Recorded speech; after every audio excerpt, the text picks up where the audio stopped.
की भी सत्राजित के सत्यभामा के एक बार मान का मर्दन करने के लिए ठाकुर जी बोले हम तो देखो पति हैं, हम तो कुछ ज्यादा कह नहीं सकते। सत्यभामा जी को अपने रूप की बड़ी गर्विष्ठता, अपने रूप का बड़ा अहंकार कि मैं बहुत सुंदर हूं। और निश्चित है भगवान की 16,108 पटरानियों में सबसे ज्यादा सुंदर रूप से यदि कोई है तो वो सत्यभामा है। लेकिन बंधुओं, रूप की सुंदरता कुछ ही दिन बढ़िया लगती है, स्वभाव की सुंदरता निरंतर बढ़िया लगती है। श्री रुक्मणी जी स्वभाव से सुंदर है। रूप की ऐसी सुंदरता सत्यभामा जी के भीतर, अपने रूप के आगे वो किसी को नहीं समझते। ठाकुर जी के निज 3 पार्षदों को अभिमान हो गया। सबसे पहले तो श्री सुदर्शन जी, उनको अभिमान हुआ कि हमसे ज्यादा शक्तिशाली दुनिया में कोई नहीं। दूसरा अभिमान गरुण जी को हुआ कि हमसे तेज कोई नहीं चल सकता। और तीसरा अभिमान भगवान की पटरानी सत्यभामा को हुआ कि हमसे सुंदर कोई नहीं। और तीनों के मान का हनन करने के लिए ठाकुर जी ने हनुमान जी को बुलाया। जो मान का हनन करे, जो अभिमान दूर करे, वो श्री हनुमान जी। भगवान ने स्मरण किया, बोले देखो ये तीनों हमारे इतने सन्निकट रहते हैं कि हम कितना भी कहें सुनते नहीं। ये बात निश्चित है बंधुओं, आप जब जिसके बहुत सामीप्य में रहने लग जाते हो ना, वो आपकी गलती सुधारने का प्रयास करेगा तो भी नहीं सुधरोगे आप, क्योंकि अति सामीप्य में दोष होता है। कोई बाहर का व्यक्ति आकर के टोकेगा, समझाएगा, तभी सुधर पाओगे आप। ये प्रमाण है। ठाकुर जी बोले हम हैं तो द्वारिकाधीश, लेकिन अब इन तीनों को हम समझा नहीं सकते, समझते हैं नहीं। इसलिए अब किसी को ऐसे को बुलाया जाए जो इनके मान का हनन करे, इनके अभिमान को दूर करे। और मान का हनन करते हैं इसीलिए हनुमान जी को आमंत्रित किया द्वारिका। हनुमान जी महाराज द्वारिका आ गए। द्वारिका आकर के महाराज सुंदर वनों को उजाड़ने लगे, सुंदर वृक्षों को तोड़ने लगे, नारियल उखाड़ करके पीने लगे, केले के सुंदर वृक्षों को तोड़ करके केले खा जाएं, छिलका फेंक दें महाराज, फिसल के लोग गिर रहे हैं द्वारिका के। और कोई रोकने टोकने जावे तो वृक्ष उठा के फेंक दें हनुमान जी उसके ऊपर। सब दौड़े दौड़े गए स्वधर्मा सभा में। हे द्वारिकाधीश, एक बानर घुस आया है द्वारिका में, पूरी द्वारिका उजाड़ दी है उसने, आप कृपा करो।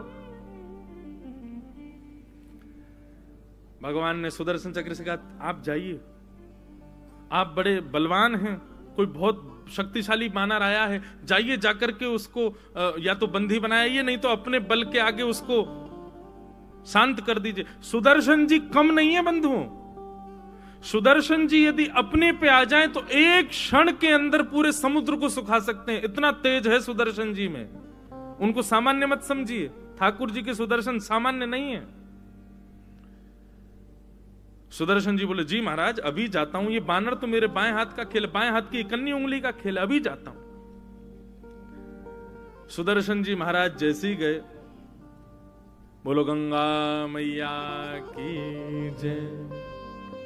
परम बीतराग, परम भगवत निष्ठ, परम विद्वान हरिद्वार से हमारे मध्य पधारे हैं परम पूजनीय प्रातः स्मरणीय स्वामी श्री विवेकानंद जी महाराज। सब लोग करतल ध्वनि से महाराज जी का स्वागत करें। बोलो द्वारिकाधीश की, गंगा मैया की जय। जय हो विराजो महाराज। जय श्री कृष्ण महाराज।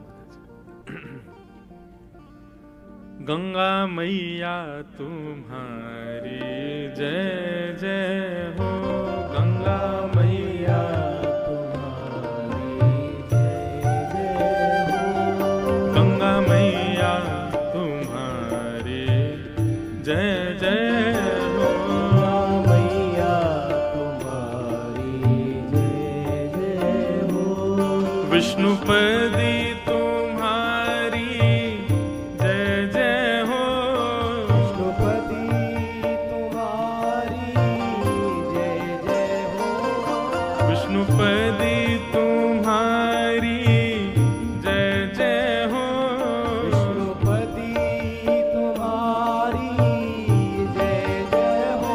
गंगा मैया तुम्हारी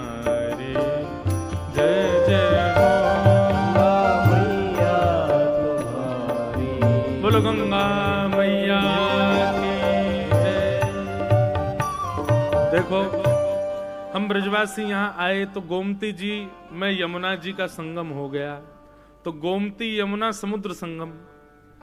लेकिन आज हरिद्वार से महाराज जी पधारे हैं तो कहीं ना कहीं आपके संपूर्ण अंग में कहीं तो गंगा जी अवस्थित हैं। आप हरिद्वार में रहते हैं और संपूर्ण जीवन गंगा जी के तट पर व्यतीत हरिद्वार भगवत धाम में हुआ है, तो निश्चित है कि पूरे तन का निर्माण गंगा जल से ही हुआ है।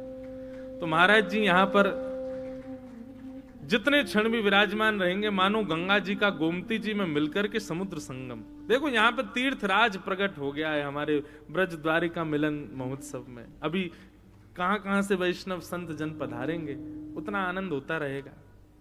तो मैं क्या निवेदन कर रहा था, सुदर्शन जी को भेजा ठाकुर जी ने, जाओ एक बानर घुस आया है। पहले सुदर्शन जी बोले भगवान किसी और को भेज दो ना, इतने छोटे से काम के लिए मैं क्यों दिख रहा हूं आपको। भगवान में तुम ही जाओ। आज्ञा मान करके सुदर्शन जी ऐसे जा रहे थे जैसे उनके लायक ये काम ही नहीं है, जबरदस्ती ठाकुर जी भेज रहे। सुदर्शन जी जैसे कि कहां है भाई बानर, बोले वो बैठा वो वन उजाड़ रहा है पूरी द्वारिका के सुंदर वन को। सुदर्शन जी ने जैसे प्रवेश किया बोले इसके लिए तो एक अणु मात्र तेज ही काफी है। एक अणु तेज भी, 1% तेज भी सुदर्शन जी का इतना तेज है कि उसके सामने सूर्य भी फीका है। उन्होंने 1% अपने एक अणु तेज को प्रकट करके जैसे ही हनुमान जी पर आक्रमण किया, हनुमान जी बोले कहां क्या चमक रहा भाई, बड़ा डिस्टर्ब कर रहा हमको खाने पीने में। पकड़ करके सुदर्शन जी को ऐसे कांख में दबा लिया। सुदर्शन जी महाराज की जीभ बाहर निकल आई, बोले जे भाई क्या खूब जोर लगा लिए, 100 के 100 अणु तेज प्रकट कर दिया, लेकिन हनुमान जी के बाम से नहीं निकल पाए। शाम हो गई, सुदर्शन जी नहीं आए। द्वारिका के लोग गए स्वधर्मा सभा में, हे द्वारिकाधीश, बोले बानर ने पूरी द्वारिका उजाड़ दी है, पहले तो वन में ही था अब तो घरों को तोड़ रहा है। भगवान बोले हमने सुदर्शन जी को भेजा था, वो कहां गए। बोले पता ही नहीं है, आते पते नहीं है, बस एक क्षण के लिए उनका तेज दिखा पर अंतर ध्यान हो गए, कहां गए किसी को नहीं पता। भगवान बोले सुदर्शन जी,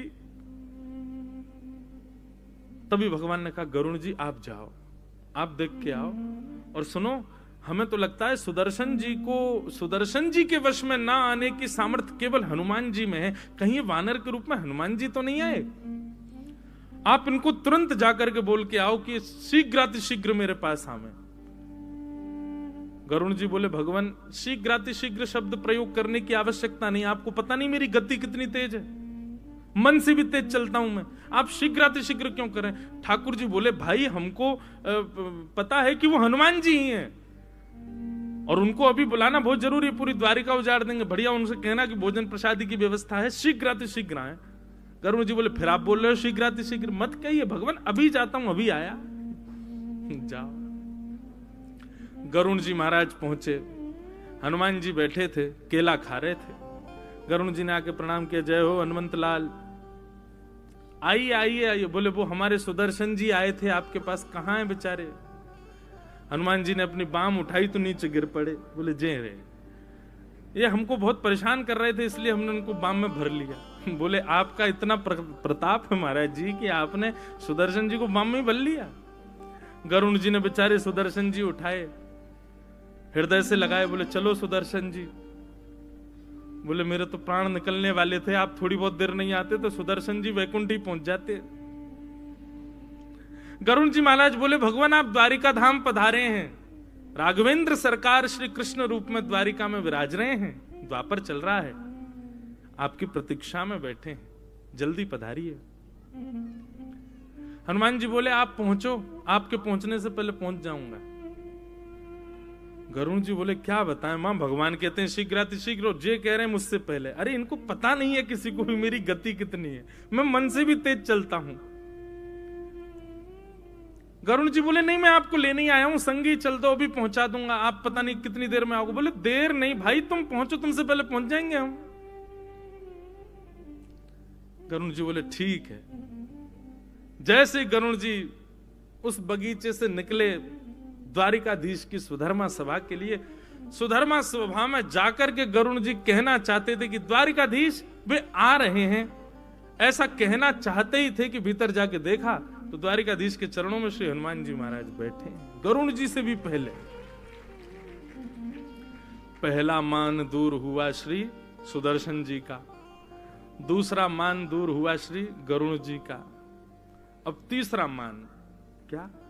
सत्यभामा। हनुमान जी जब से आए तब से खड़े हैं और नेत्रों में अविरल अश्रुधार। भगवान बोले हनुमान जी समीप आ जाओ, पास आ जाओ, बैठ जाओ भैया, हृदय से लग जाओ। बोले नहीं, पहले मैं आपको प्रणाम करूंगा फिर हृदय से लगूंगा।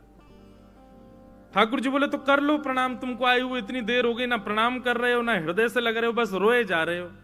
बोले प्रणाम अकेले ठाकुर जी को नहीं करता ना मैं, जब से आप वन से लौट करके आए हैं तब से मैंने प्रण लिया है कि जब तक जनक सुता जानकी जी आपके बगल में नहीं होंगी तब तक मैं प्रणाम नहीं करूंगा, पहले जानकी जी को बैठाओ। भगवान बोले जानकी जी ठीक है प्रतीक्षा करो, हम अभी आते हैं। भगवान गए, तुरंत अपनी सारी पटरानियों को बुलाया, अष्ट पटरानियों को, कहा कि भाई देखो हनुमान जी आए हैं। वो हनुमान जी तब तक प्रणाम नहीं करेंगे जब तक हमारे बगल में जानकी जी नहीं आएंगी।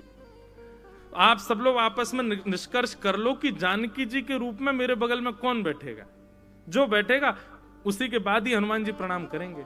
और ये बात विचार कर लेना, जानकी जी जैसा सौंदर्य, जानकी जी जैसी सौम्यता, जानकी जी जैसी मधुरता वो होनी चाहिए। अब चर्चा तो बहुत दूर की बात, सत्यभामा जी ने पहले हाथ उठा दिया, बोले महाराज ये तो कहने की बात नहीं है, पूरी द्वारिका जानती, मुझसे ज्यादा सुंदर कोई नहीं है।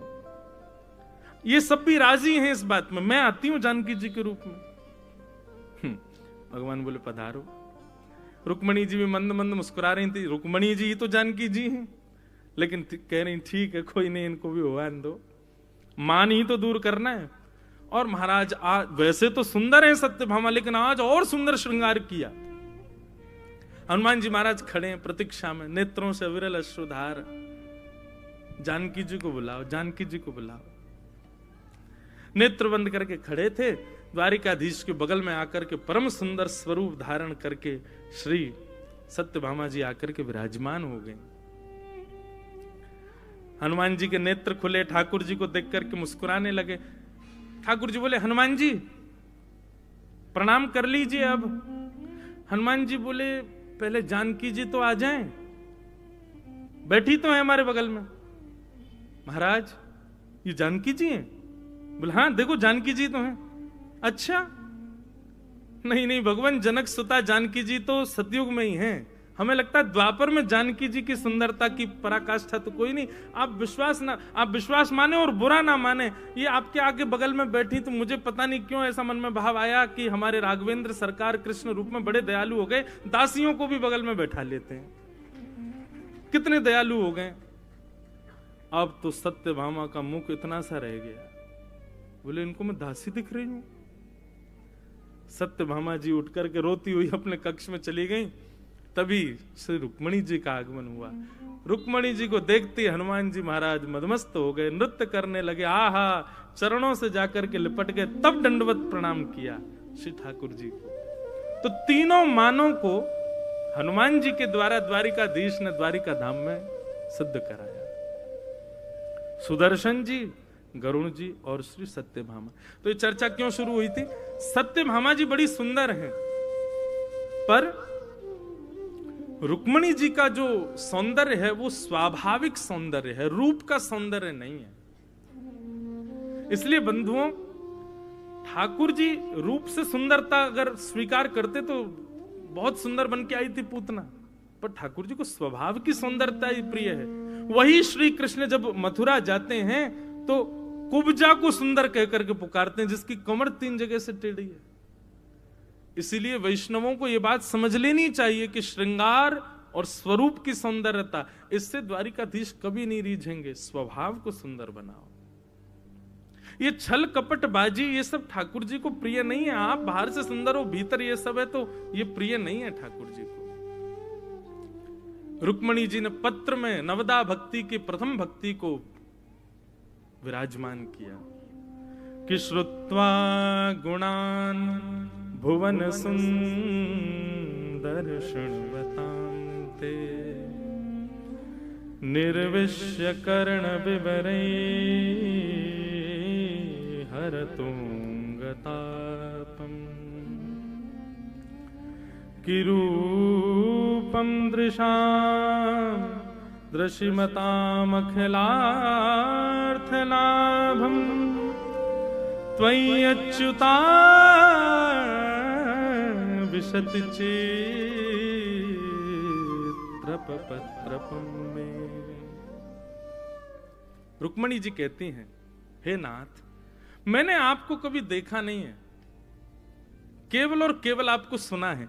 एक संतजन कथा में बता रहे थे कि जब ब्राह्मण ने जाकर के द्वारिकाधीश को पत्र सुनाया, ठाकुर जी से कहा कि ठाकुर जी पत्र आया है, कौंडन्यपुर के महाराजा भीष्मक राजा की बेटी रुक्मणी जी ने पत्र भेजा है। तो भगवान बोले पत्र पढ़ के सुनाओ। तो जैसे ही ब्राह्मण देवता ने पत्र पढ़ना प्रारंभ किया तो प्रथम श्लोक सुनते ही, 7 श्लोक नहीं सुने द्वारिकाधीश ने, प्रथम श्लोक सुनते ही ठाकुर जी अपने आसन से खड़े हो गए और कहने लगे, लाओ लाओ भाई, रथ की व्यवस्था करो, सब व्यवस्था करो, चलो कौंडन्यपुर चलना है। तो ब्राह्मण देवता बोले, भगवान पूरा श्लोक तो सुन लीजिए, पूरे पत्र तो सुन लीजिए, 7 श्लोक हैं, अभी एक ही श्लोक हुआ है। ठाकुर जी बोले, वो सब सुनाते रहना, तुम मार्ग में चलते चलते सुनाते रहना। बोले, तुम आप कौंडन्यपुर जाने को तैयार हो गए, पहले समझ तो लीजिए कि रुक्मणी है कैसी। ठाकुर जी बोले, जो गुण हमको चाहिए वो गुण उनके प्रथम श्लोक में ही दिख गया। क्या है वो प्रथम गुण? कि रुक्मणी जी कह रही हैं कि मैंने आपको देखा नहीं, आपकी कथाएं सुनकर के आपसे प्रीति हुई है। ठाकुर जी कहते हैं, हे विप्र देवता,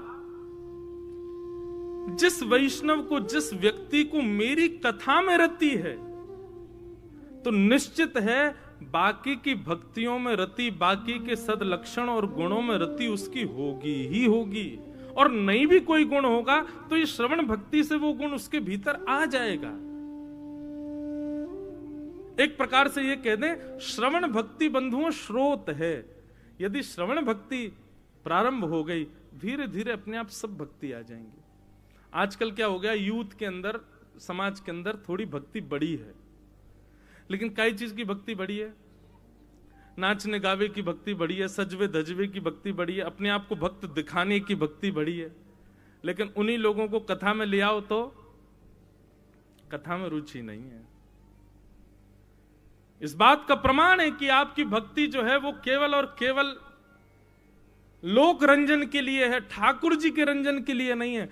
ठाकुर जी की रंजन की भक्ति जब प्रारंभ होगी तो सबसे पहले आपके भीतर श्रवण भक्ति आएगी। श्रवण, रुक्मणी जी श्रवण भक्ति की आचार्या हैं। तो ठाकुर जी से कहती हैं, मैंने केवल आपको सुना है, आपको देखा नहीं है, और सुनकर के आपको अपना प्रियतम मान लिया है। श्रवण भक्ति का और लक्षण बताते हुए श्री रुक्मणी जी कहती हैं, हे नाथ, भले ही किसी ने आपको देखा ना हो, लेकिन आपके स्वरूप का वर्णन मात्र उसने सुन लिया हो तो निर्विश्य कर्ण विवरई हरतोंग तापम।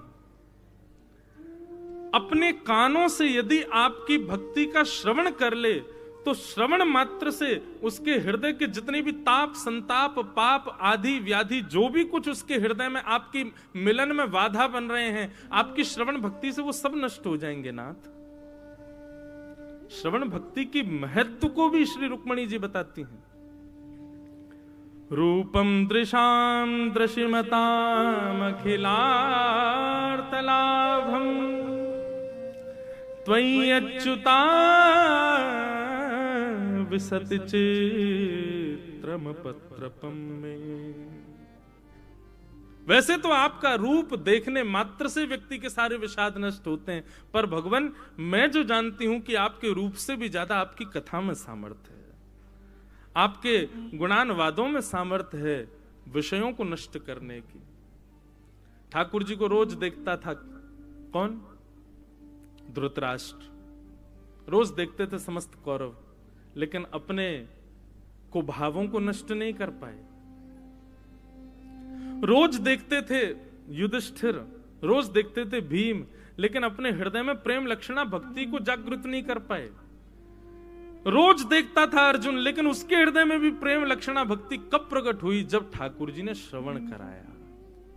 जब गीता सुनाई तब अर्जुन कहते हैं आप जो कहेंगे करिष्ये वचनम तब, आप जो कहेंगे मैं करूंगा नाथ, अब मुझे कोई संशय नहीं है। इसलिए भैया श्रवण भक्ति प्रधान भक्ति है, श्रवण भक्ति में रुचि जगाओ।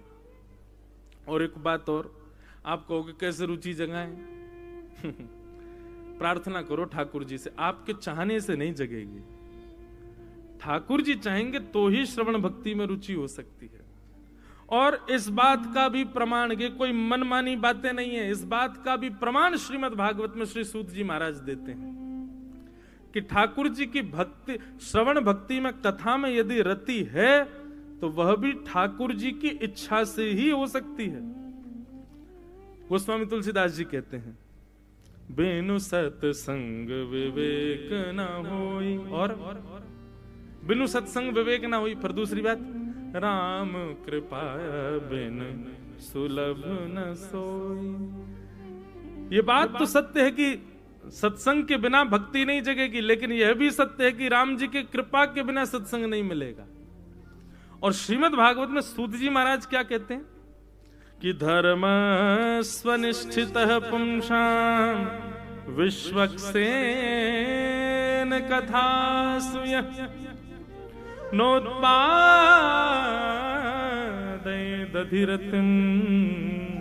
श्रम एव हि केवलम्। आप कितना भी अन्य साधनों को कर लीजिए, अन्य साधन मतलब कितना भी तीर्थ यात्रा कर लो, कितना भी गोमती सागर में स्नान कर लो, कितना भी गंगा सागर में स्नान कर लो, कितना भी आप त्रिवेणी संगम प्रयागराज के स्नान कर लीजिए, आप कितने भी कुंभ के शाही स्नान कर लीजिए, ठीक है, सबका महत्व अपनी जगह है। लेकिन इनके भी जो महत्व आप सुनते हैं, हर की पौड़ी पर स्नान का महत्व, ऋषिकेश में स्नान का महत्व, सागर में संगम में स्नान का महत्व, ये सारे महत्व भी तब फलीभूत होते हैं कब? जब यहां कह रहे हैं विश्वक्सेन कथा सुयह रतिम। यदि ठाकुर जी की कथा में आपकी रति हो रही है तो आपके समुद्र स्नान, नदी स्नान, तीर्थ यात्रा, शंकर जी पर बिल्वपत्र चढ़ाना, अलग अलग जगहों पर जाना, द्वारिकाधीश की ध्वजा अर्पित करना, 56 भोग के मनोरथ करना, ये सारे आपके तब फलीभूत माने जाएंगे कब? जब आपकी कथा में रति होगी। समझ में आ रही है बात? नहीं आ रही? आप कितना भी अन्य साधन कर लीजिए, कितनी भी तीर्थ यात्राएं कर लीजिए, और सबको करने के बाद एक बार कथा में जाकर के बैठिए। यदि कथा में आपको रुचि बन जाए, अच्छा कथा में रुचि बन जाए, इसके भी कैसे पता चले कि रुचि बन गई है? अब आप लोग यहाँ आए हो, इतनी दूर से आए हो, तो क्या करें, दिन भर कुछ काम तो नहीं, कथा सुननी पड़ेगी जबरदस्ती? ऐसे नहीं। रुचि बनने का मतलब है कि आप ये तक भूल जाओ कि कब 1 बज गए और कब कथा विश्राम हो गई। 1 बजने पर आपके मन में आए कि अभी तो कथा अभी तो प्रारंभ ही हुई थी, इतनी जल्दी विश्राम भी हो गई। ये होता है कथा में रुचि बनना। कथा में रुचि बनने का दूसरा अर्थ क्या है? बाग गदगदा द्रवते यस्य चित्तम रुदत्य भिक्षणम हसति क्वचिच्च विलज्ज उद्गायत नृत्यते च मदभक्ति युक्तो भुवनम पुनातु। वाणी गदगद हो जाए सुन करके, नेत्र सजल हो जाए सुन करके, निर्लज्ज होकर के आगे पीछे वाले क्या सोचेंगे, निर्लज्ज होकर के नृत्य करने का मन करने लग जाए, और किसी को दिखाने रिझाने के लिए नहीं, बस श्याम सुंदर के लिए, ऐसी भावना हृदय में प्रकट हो जाए, समझो मदभक्ति युक्तो भुवनम पुनातु। तब समझो कि आपके अंदर कथा के प्रति रति जगी है, और यही रति इस बात का प्रमाण है कि आपके अन्य सब साधन ठाकुर जी स्वीकार करते हैं। आप 56 भोग लगाओ, ध्वजा चढ़ाओ, गिरिराज जी की परिक्रमा कर आओ, संत जनों को प्रणाम कर दो, संगमों में स्नान कर लो, लेकिन कथा में आती हो लगे कब 1 बजेंगे, कब भोजन होगा, कब यहां से जाएंगे, कब कुछ होगा, कब कोई भजन आएगा, कोई कीर्तन आएगा। अच्छा, मैंने भी एक नया नियम शुरू कर दिया। अभी क्या होता है कि लोग बाग प्रश्न पत्र भेजते हैं तो उसमें लिख के, महाराज जी 1-1.5 घंटा में एक भजन सुना दिया करो। मेरे पास सब साधन, हमारे सब गंधर्व जन बैठे रहते, महाराज जी कुछ गाओ। गला भी दिया ठाकुर जी ने, पद भी बहुत सारे, लेकिन मैं जानबूझ के नहीं गाता। क्यों नहीं? कथा सुनो। क्योंकि प्रथम भक्ति श्रवण है, दूसरी भक्ति कीर्तन है। जब तक श्रवण में रति नहीं हो तब तक कीर्तन में नहीं जाने देंगे। कीर्तन भक्ति में तो सबको आनंद आता है, जो सो भी रहे होते हैं कीर्तन भक्ति में वो भी उठ जाते हैं, लेकिन श्रवण भक्ति में जगे रहो, ये ठाकुर जी की कृपा है। तो श्रवण भक्ति ये प्रथम भक्ति है। रुक्मणी जी को अपनी प्रथम पटरानी के रूप में केवल ये गुण देख करके ठाकुर जी ने स्वीकार किया। एक पति अपनी गृहिणी को उसकी एजुकेशन देख करके ले, रूप देख करके ले, परिवार देख करके ले, सौंदर्य देख के ले, स्वभाव लेके, लेकिन जगत नियंता जगदाधार द्वारिकाधीश अपनी प्रमुख पटरानी के रूप में रुक्मणी जी को स्वीकार करते हैं केवल एक गुण देख करके, कि उनके भीतर कथा सुनने के प्रति रति है। और यही बात प्रमाणित होती है रुक्मणी जी के पत्र से।